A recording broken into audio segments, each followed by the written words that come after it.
The brief alliance between Dutch van der Linde and Catherine Braithwaite in Red Dead Redemption 2 is one of the clearest examples of Dutch being outplayed by someone who understands power better than he does. This isn't a story about guns or territory.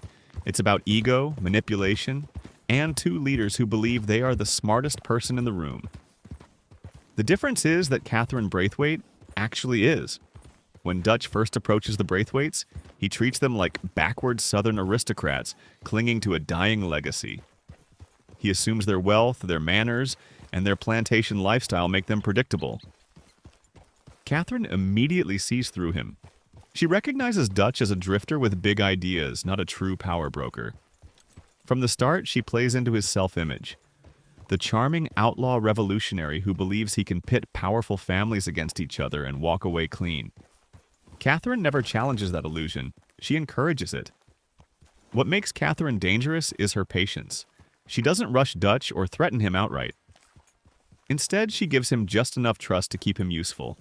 She lets the van der Linde gang run errands, sabotage the Greys, steal information, and create chaos, all while maintaining plausible deniability.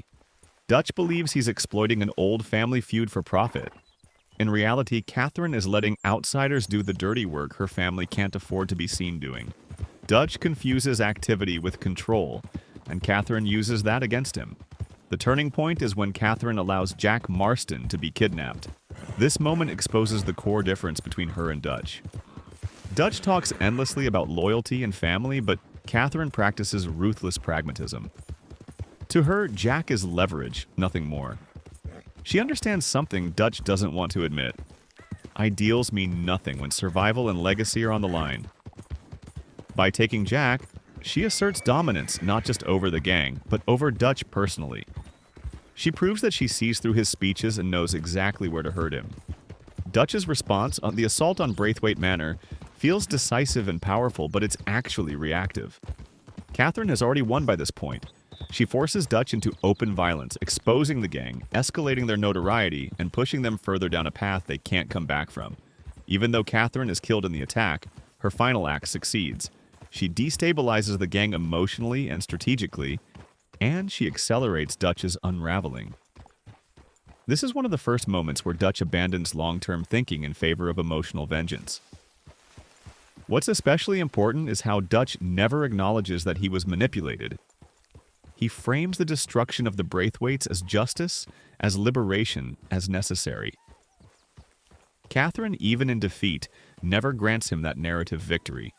She dies defiant, mocking, and unrepentant, fully aware that Dutch's win is hollow. Her legacy, for all its cruelty, outlasts her. Dutch's certainty does not. This encounter marks a shift in Dutch's character. After Catherine Braithwaite, Dutch becomes more paranoid, more impulsive, and more obsessed with control. He stops underestimating enemies, but he never learns to question himself. Catherine doesn't just challenge Dutch physically, she exposes the flaw that ultimately destroys him,